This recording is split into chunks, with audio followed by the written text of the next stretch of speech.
Today I'm doing something I've been meaning to do for a while now, which is to look at some third-party IRs and compare them to the IRs that are built into the Tone Master Pro. Now the Tone Master Pro includes hundreds of IRs that are built in. Those are every mic position of every cabinet and all the positions of the mics as well. Those are individual IRs that have been created by Fender themselves. So why do people use third-party IRs? So you have companies like Ownhammer and York Audio who specialize just in creating these IRs. They have loads of cabinets to use. They have lots of speakers that they can create combinations with. And of course, they have lots of mics that they can use as well. We're limited in the Tone Master Pro to what has been included in terms of cabs.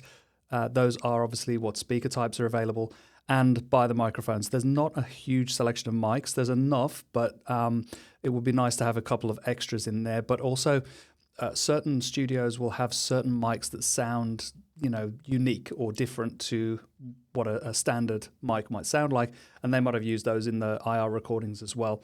There might also be some combination of mics that aren't available in the Tone Master Pro that are used by companies like Ownhammer. So this is not a sponsored video in any way. I purchased some Ownhammer IRs, and I'm going to compare them today to something that I could create using the Tone Master Pro cabs.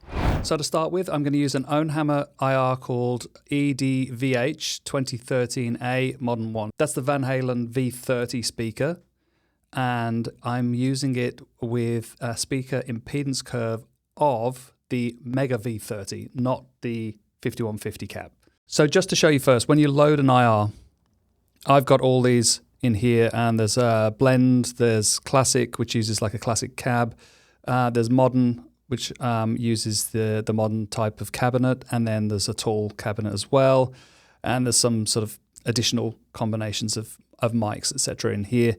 I actually don't know what any of these are because I downloaded them a long time ago and I haven't got any information of what they are. So, doesn't matter because for this I'm just doing it as a blind test. I'm going to see if I can create something sort of similar sounding, I guess.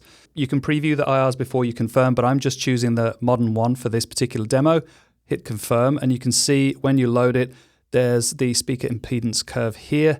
I am going to set it to the Mega V30. I'm going to set the low and high cut so that they're similar to the Mega V30 Tone Master Pro cab. And I've actually done that already here. And you can see that's 90 Hertz and 5 kilohertz. It's actually set a bit lower than that in the Tone Master Pro, but let's leave it at 5 kilohertz. And I've got the level set to minus 21 dB instead of minus 12 because it was actually really loud compared to the cab when I tried it. This is how this IR sounds.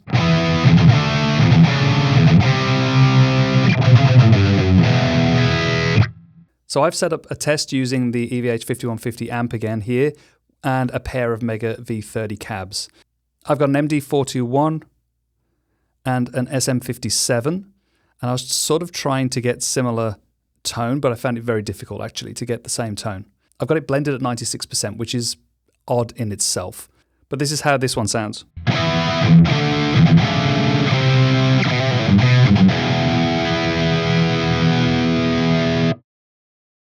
Now to go between the two.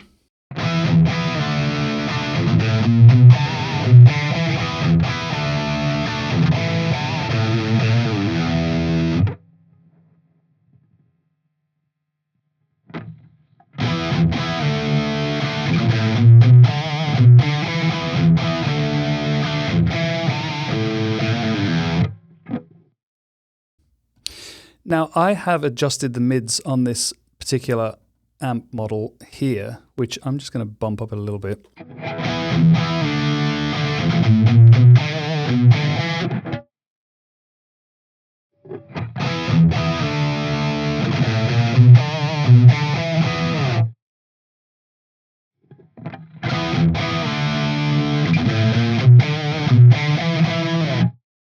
So I'm hearing that the mids are scooped a little bit more on the IR.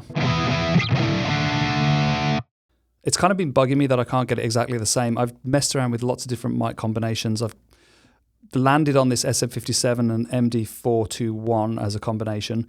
If I play you just cab 1. I was trying to get that kind of mid-fizzy sound from the MD421, and the SM57 has the sort of clear raw sound.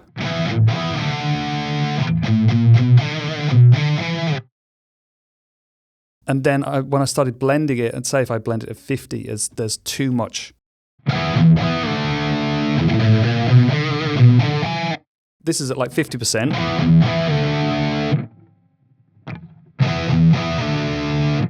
You can hear it's like the scoop in the mids there.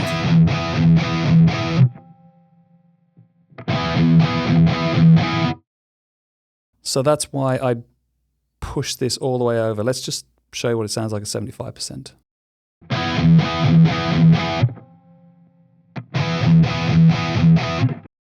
So still not enough.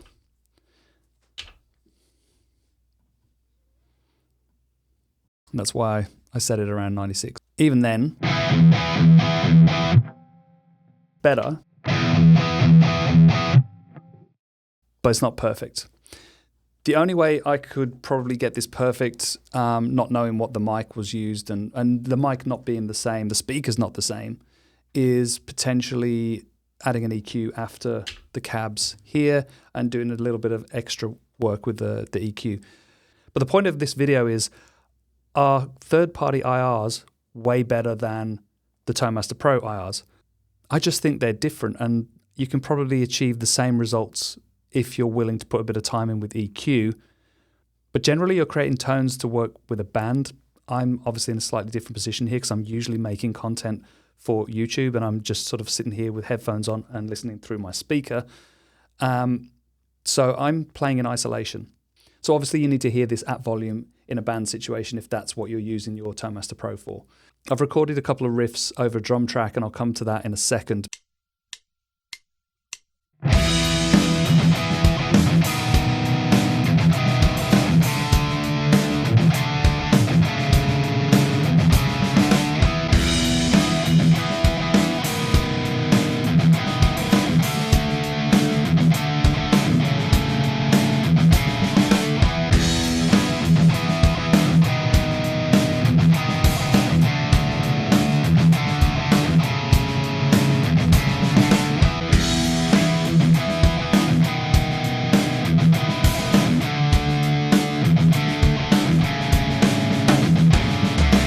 I'm just going to show you another example. So this time I have the British Plexi set as the amp.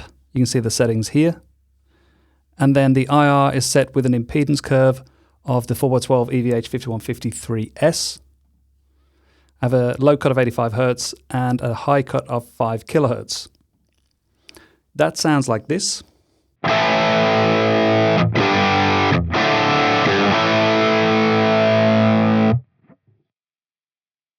Now I have two more presets set up. One is using a combination of EVH cabs here. The second is using the Freeman 4x12 V30s. The reason I've set this up is because, first of all, we have this set to an impedance curve of EVH 5150 and it's using the EDVH speaker. So I figured a 5150 cab would probably be a good fit for this, and I've set them up with a MD421 and an SM57 off-axis. I've got the low cut set to 110 Hertz and the high cut set to 5.5 kilohertz. Now this, with a 50-50 blend, is sounding like this.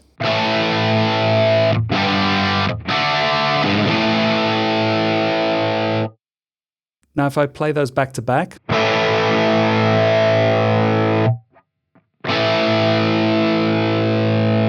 the EVH cabs have a more modern kind of scoop sound, and this IR has a more kind of open mid-range, which with this amp sounds very good for sort of classic rock sound.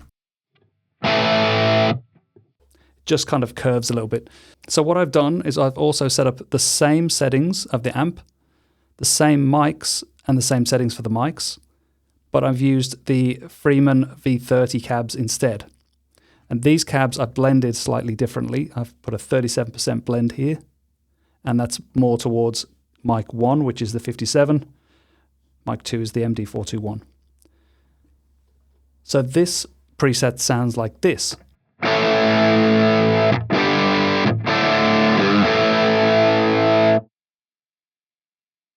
Again, back to the IR.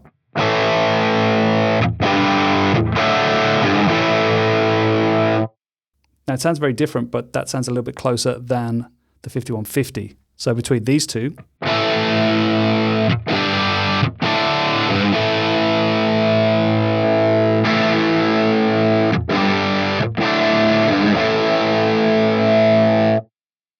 Now, I guess with enough tweaking, I'd be able to get the Freeman sounding a little bit closer.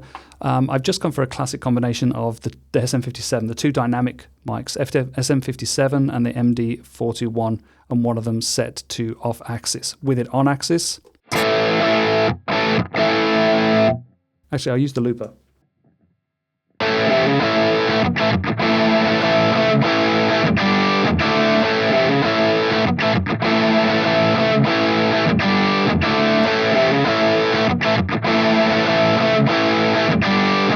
It's really hard to get the same sound because I haven't got the same speakers.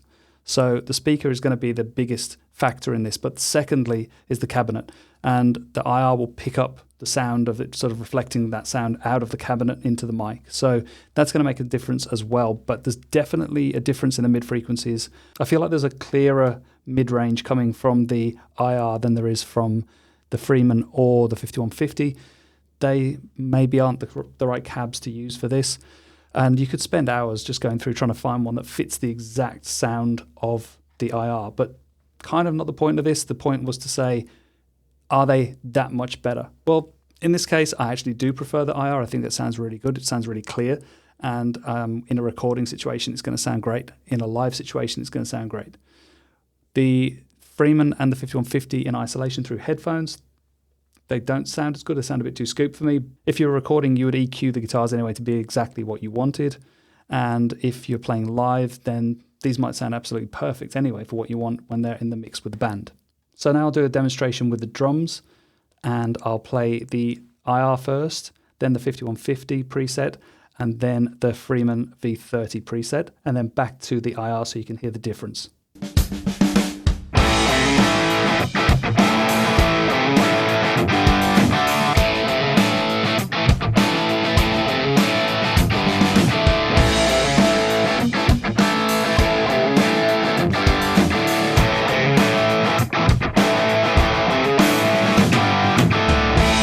So there you have it. This has just been a quick video just to show you the difference between using commercial IRs and using the inbuilt IRs for the Tone Master Pro.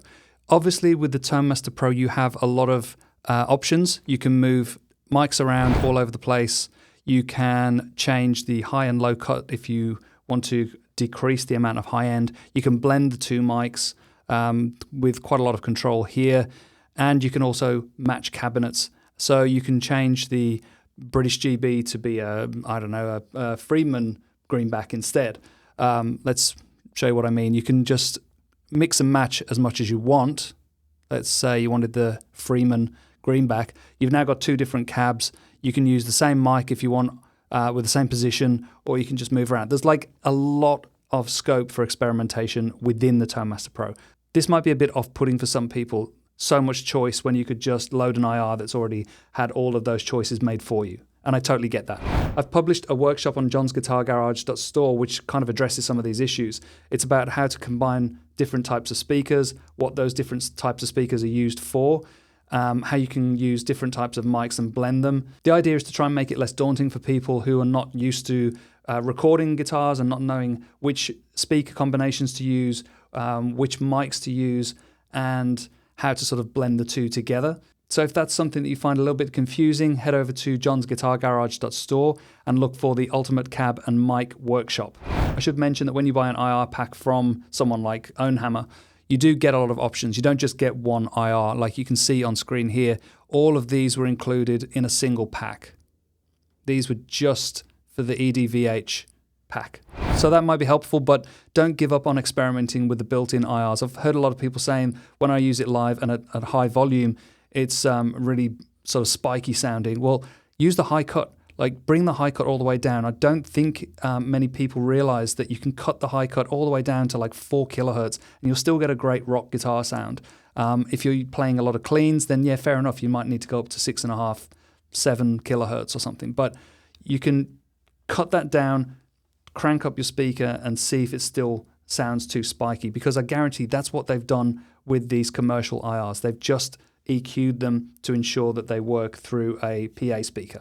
Anyway, I hope this has been useful, and I'll see you in the next video.